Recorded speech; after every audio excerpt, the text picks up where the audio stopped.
Welcome to our July edition of This Month in Cyber.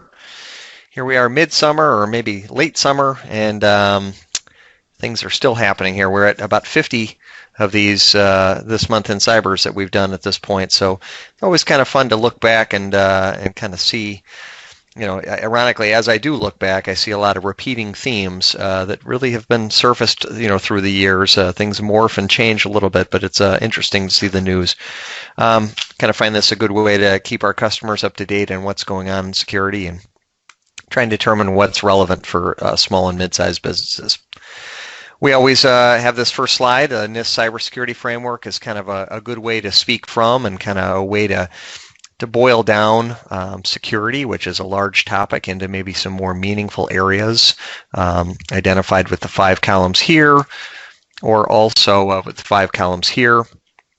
A little bit of a fun fact this month, rather than kind of talking about the 5 columns, I just want to make mention of the fact that I attended last week. I'm a member of the FBI Cyber InfraGard, or at least a pending member, and they had a downtown event last week at the Federal Reserve Bank of Chicago, where there was about maybe 100, 150 people there that listened to presentations from Department of Homeland Security, the FBI, Chief Information Security Officer from the City of Chicago, Cook County Officer for Election Security, and several other security professionals. And one of the overwhelming takeaways is everybody uses Cisco or the cybersecurity framework. They speak from it. They have models that are based on it. They speak to it, and it's really kind of the communication currency, if you will, among security professionals. So it's something that certainly you should become familiar with, and I'm glad that we've resorted to this. In the news, a number of things this month. Usually I put up a bunch of pictures and so forth, but this month we're literally sticking to what I'll call three plus topics. Okay, and we're going to be talking about ransomware, identity, phishing, and then e-skimming. Just kind of a brief public service announcement, I'm going to call it, on e-skimming. These will be the topics. We'll certainly weave in the news stories that have occurred this month. But let's get started with ransomware.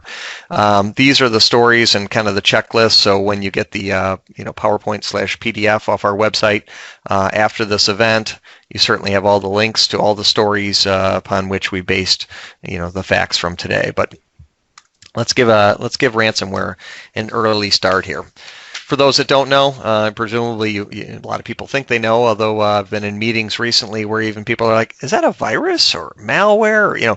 Yeah, ransomware is effectively malware, and it's malware with a specific intent. There's a couple trends that we'll kind of talk about with regards to ransomware, but we're definitely noticing some dangerous trends, and that's kind of what I wanted to surface today. So ransomware is designed to make you pay money because you need to get to the data that has subsequently been locked up. Okay, that data oftentimes resides, or used to reside, specifically on a lot of workstations. Then it's kind of moved into servers, and at this point it's also moved into backup and recovery systems. We'll kind of talk about that from a trend perspective. There's very well-known attack profiles. You can kind of follow the numbers here to see how and where you might get impacted. But usually there's some command and control, as you kind of see listed over on number 4. Command and control is the communication back from the malicious code back to the person who needs to see it. And certainly that can be seen if you have the right technology in place. Certainly things like number 5, files getting encrypted, that can be stopped through various solutions.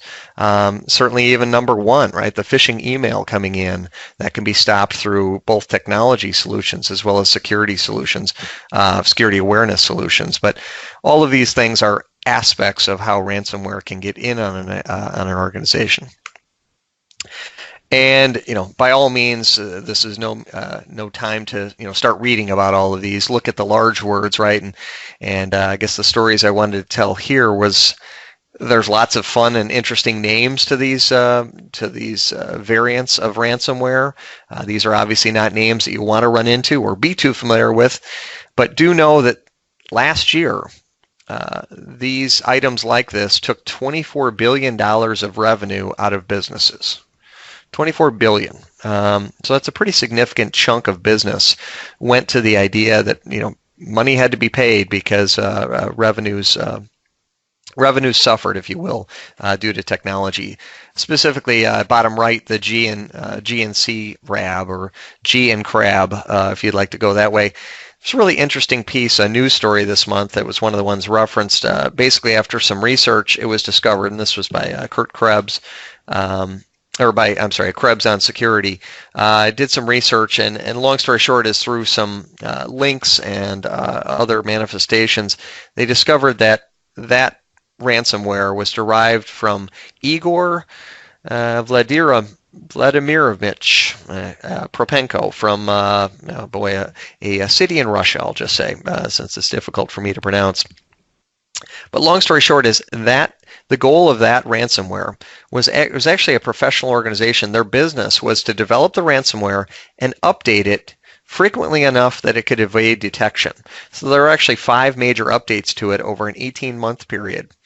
And the whole goal of the business was to actually have other profiteers who would help from a propagation and execution perspective. So their job was just to create good software, and others' job was to propagate and execute. And collectively, that ransomware in the bottom right-hand corner raised $2 billion. The actual, Igor, if you will, had a send-off message on the webpage that basically said, we ourselves have earned over $150 million in 1 year.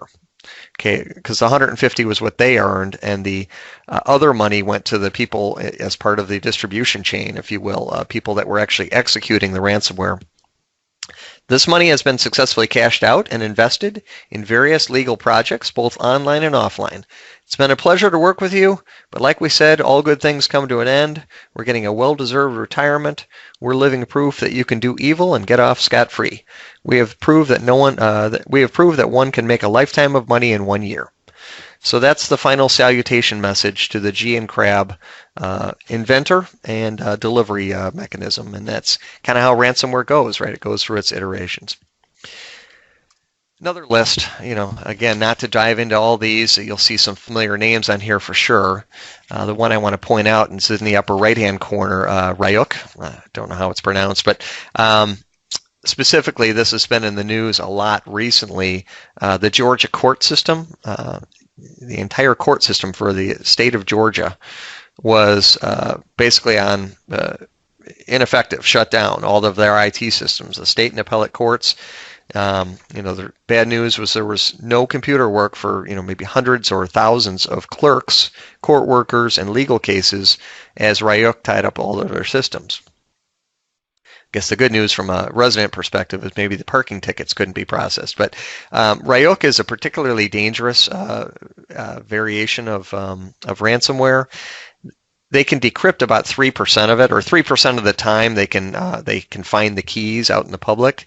But in general, you usually have to pay. And in fact, some of the people that have had to pay certainly have been in our news. I think last month we had the Riviera Beach. That was last month, paying $600,000. This past month, kind of early in the month, was Lake City, Florida. Also had to pay, and I guess didn't have to pay, right? These are choices that people make to pay, and typically those choices are made based on the fact as to whether you can recover the data or not, and whether what the costs are going to be to go an alternative path. I think you may all recall the Baltimore story, or the city of Baltimore story, which also suffered ransomware. They actually were being asked for about $70,000. This is back in the May timeframe. And they decided not to pay the $70,000 and instead have incurred $18 million of recovery costs. Now that said, they did so from a principled perspective. They did not want to pay unethically, or people that were sexually going to not have their back, and it was at the advice of the FBI and other services that were helping them. So one of the trends I guess I want to cover as we kind of talk about some of these stories is a few years ago, back in the early days of ransomware, I'll call it, back in 2017, it was more of a consumer-focused and less organizationally focused, right? It was just kind of a blast. Here's a tool. Let's see who we can lock up. Lock up an individual workstation, great. Occasionally, the workstation happened to have some connected drives to it, and it would lock those up.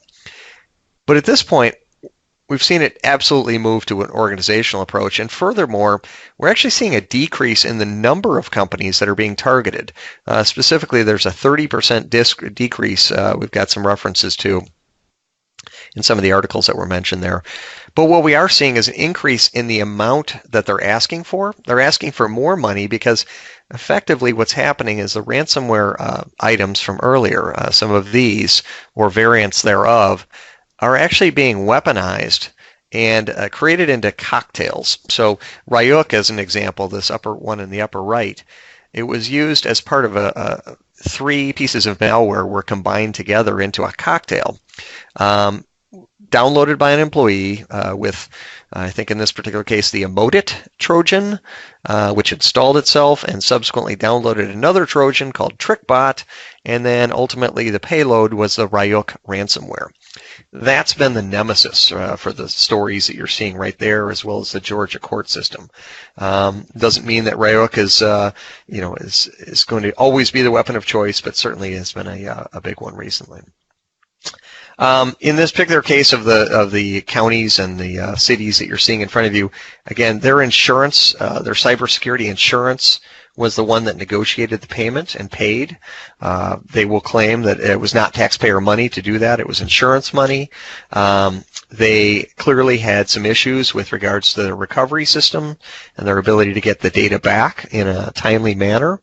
IT directors were let go in both instances, obviously due to some failures of responsibility in those cases. The FBI does not support generally payment to them, and FBI special agent was quoted as saying, "You're paying bad actors to target other people." Secondly, organizations that pay a ransom think their problems are over, but a lot of times there's nasty malware left on their systems they don't know about. And third, you can pay, but there's still malware on there reinfecting the system or possibly stealing additional information. So problems aren't over when you pay, but that has been the solution that a lot of organizations have encountered recently. The good news is there's a solution for this. Okay, and for now, we're going to call that solution the black box. And in addition to the black box, which we'll refer to throughout this presentation, there's also good backup management, right? And good backup management, whether it's you or a service provider, will include not only taking your primary workloads and moving that off to a backup copy that's presumably local, and also to a secondary site. You're also, and this is the key part, and this is where we've had several customers that have had issues with this before, the offline backups are extremely important. Why are they important? Well, because as I had mentioned earlier, the ransomware is getting weaponized, meaning the organization is literally being targeted. It's no longer more of a random event. It's a little bit of a targeting exercise where while the Ryuk or other ransomware is being used as a weapon to kind of all-in-once do a encryption of all of their files. Additionally, the admin access that had been provided through some of the other malware is providing them admin credentials so that they can poke around and find what your recovery systems are and also either encrypt or delete those backups that may have allowed you to recover. Thus, they can command a higher price for their efforts. So they're working harder at it, they're commanding a larger price, and they're certainly looking for your backups and your recovery systems to be able to do that. And offline backups are one mechanism by which you can maintain some safety even in an outage and avoid having to pay some ransomware. So that trend, I guess, is the important part from this month, and certainly the ransomware games continue. I think I saw another one come across just earlier. So I won't go through the rest of this build on how to manage backups well, but know that managing backups is really a big piece of it in addition to the black box. All right, the second topic was identity. We had no shortage of identity-related losses this month, and to some point they're getting trivial. I thought I'd take a little bit of a different take on it. There's facial recognition databases are now becoming a big one. If you'll recall, last month we talked about the Customs and Border Enforcement that lost the facial identities of 200,000 people, and those were the identities they collected in one lane over 1 month, right? So taking pictures and associating it with drivers with your license plate was kind of what they were doing, and that was literally one lane over 1 month. Basically, what cities and people are starting to realize is, hey, this identity information or facial identity and recognition is kind of important. San Francisco was actually the first city in the country to ban the use of facial recognition technology. Somerville, Massachusetts this month also decided, and they're number 2.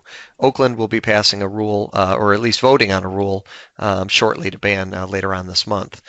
There are approximately 10 cities that have already said, hey, wait a second, we do have this information and we are using this information, but we are going to have to set out some very specific policies on our public use of this information, policies, when we're going to share this data, and we're going to be very transparent about our yearly use reports of this data. So know that your face is actually a piece of your identity too. And where this became front and center obvious in some news stories this month was that several driver's license databases, which are held with your Department of Motor Vehicles, or DMV, those are obviously great sources of facial recognition and identity. Right here is, I don't know her name, but this mock picture of I guess Lannis sample in the bottom corner. That face and that identity are really tied together, and so you can imagine those DMV databases are rich with facial identity information. And indeed, several government agencies have accessed state DMVs without a lot of rules in place with regards to whether they were allowed to or not, or at least not a lot of governance around that data. And effectively, a lot of states are going, oh, wait a second, we can't have that data being accessed any longer. So kind of people were creating the identities and now just thinking about the protections that need to be in place for that and the governing usage. In fact, the Government Accountability Office has reported that the FBI has a face recognition database across 21 states and 641 million photos.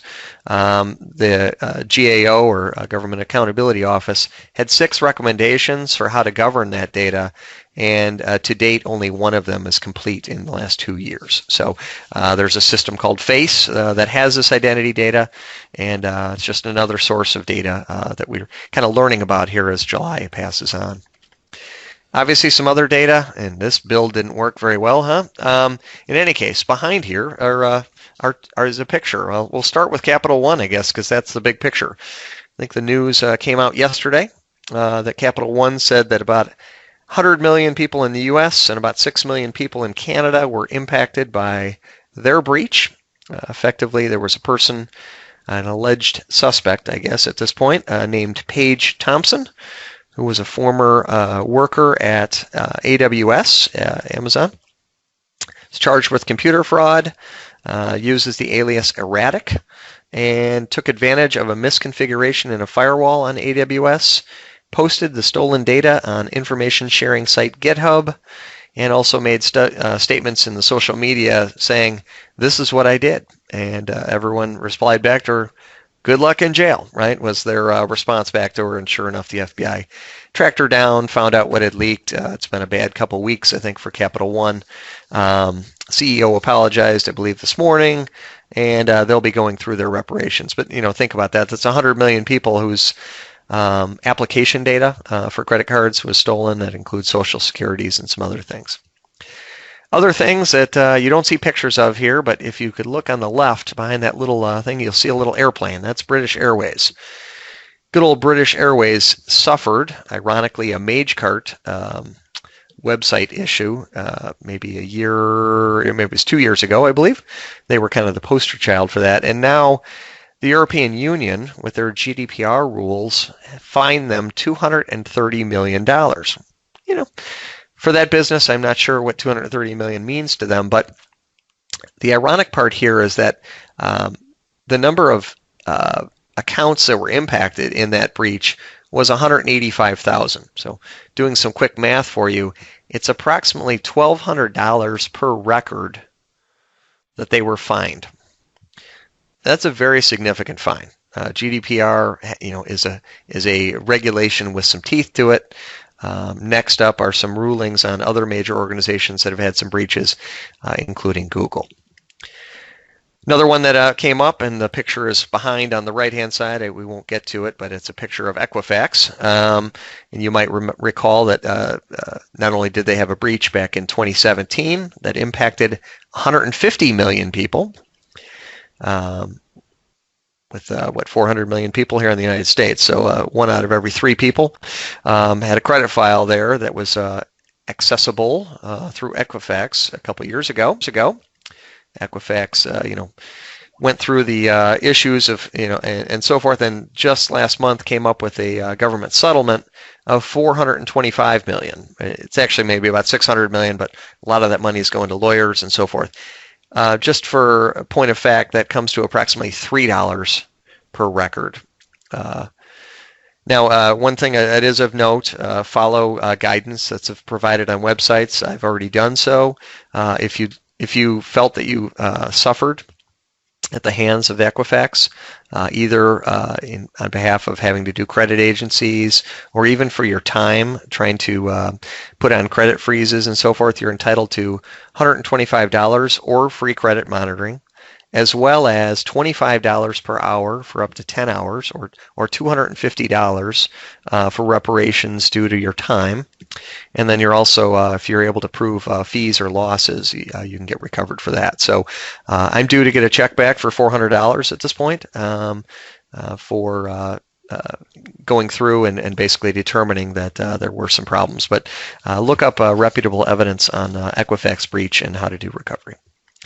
And last but not least, Facebook this past month settled with the Federal Trade Commission on a $5 billion fine for loss of privacy issues they had here. So essentially a lot of identity issues, a lot of losses, and at this point I think it should be widely known that a lot of your data sits out there in these databases. And the good news is this is where the builds kept going behind there, but the good news is the black box is coming for your rescue.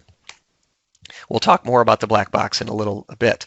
But obviously another thing I think that I've been stressing over the last 2 years is that every organization should be on MFA.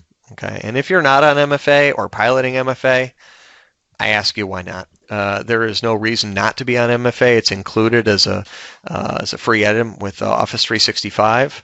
The licensing cost, if you want to go to advanced versions of MFA, are not prohibitively expensive. And authentication, the authentication and identity perimeter, is something we've been stressing for quite a long time, that data is moving out onto devices that are no longer part of your network, and it's very difficult to control. So this identity perimeter is extremely important as the one way to protect your information. So we call this the one-day MFA. Effectively, in 1 day, we can implement a proof of concept for, let's say, 10 users as well as administrators. Make sure that they're having a good experience and implementing MFA and allowing you to see for yourself as to what protections that can provide for your world. All right, the last topic was phishing. And phishing, just in general, I got to hear not only through some news stories that occurred, but I also heard personally at that FBI InfraGard about the state of election security. Obviously, thinking back, you would look to John Podesta, Hillary Clinton's 2016 campaign chairman, who actually fell for a trick email on his personal account, which allowed Russians to steal thousands of messages, right? There was a lot of Mueller testimony and so forth that also occurred this month. But these targeted phishing emails are the very concern and are the very mechanism by which data is usually exfiltrated out of systems. And so you can imagine the state of Iowa, which has 100 county political subdivisions. Their quote is, if they get in the courthouse, they can then get into the county auditor, which is our election folks. And that's not a good thing. So basically, agencies are working hard to kind of fight back. And some of the things I learned from the FBI InfraGard and the Chief Information Security Officer for the City of Chicago, as well as the election official from Cook County, is that these elections, while they're a one-day event, actually cover a span of about 100 days beforehand and 45 days after. Illinois has a number of registration databases, and they're not held at the state level. They're actually held in Illinois is one of 5 states that has what they call a bottom-up registration database, meaning these databases, there's lots of local databases with this information, and then they roll up into the master Illinois database. There's disinformation campaigns that occur. The gentleman from the Cook County was talking about how Facebook was being used to send people to the wrong polling place, even on Cook County's own website. It was very difficult for them to remove that information, even from their own Facebook posting, because they had to prove their identity, even though they had been on the phone with Facebook for multiple days and weeks, even prior to the election, kind of making sure this kind of things would not happen. But it was happening, and they had to deal with it real time. Also learned about all the effort they do to go find all the websites that are like Cook County and lock those down so that there's not disinformation being passed through fraudulent websites that look similar to Cook County and so forth. So anyway, learned a lot about election security and certainly have some references, but phishing emails are one of the primary mechanisms that's going to cause a concern for security officials this year. More phishing emails. This is something called Trick Booster. Again, it's something that's been out since 2016, but is getting weaponized. You'll see again a similar theme at the bottom about command and control conversations that are occurring. And so with all of this, kind of happening across these 3 areas, it's time for us to kind of reveal what's in the black box. I think the black box plus, some smart technology that's kind of looking at what's coming in from an email perspective and stopping false impersonations using AI-based information to say, hey, that is not the person that sent to you before. That's someone with a domain name that's been altered or a username that's been altered slightly. These are the types of pieces of technology that help. But let's take a look in the black box. The black box is nothing but the basics. And if you're doing this well today, great. This is all we ask, but get your patching done within 30 days on all desktops, all servers, and infrastructure equipment at least on a quarterly basis. That includes all your cameras, switches, firewalls, and so forth. Okay. Have a good virus product managed where all devices have the latest patterns and are up to date within hours. Have a security awareness plan where you're educating users what to click on, what not to click on, and be more sensitive and aware. Raise awareness by having people flag phishing emails, run tests. Conduct internet security. So there's some technology out there that will actually look at where you're going, where that link was going to direct you to, what web browser, when you're visiting a site, is it a legitimate site or is any traffic coming down that was not, is it from a dangerous IP? Something that looks at applications and their communications, that command and control. Who's looking at that command and control conversation? And if you have products like internet security, they can evaluate and say, hey, that's inappropriate conversations to be having and or that's malicious, and stop that command and control in its place. Office 365, there's a number of levers and dials that need to be turned to properly configure what is by default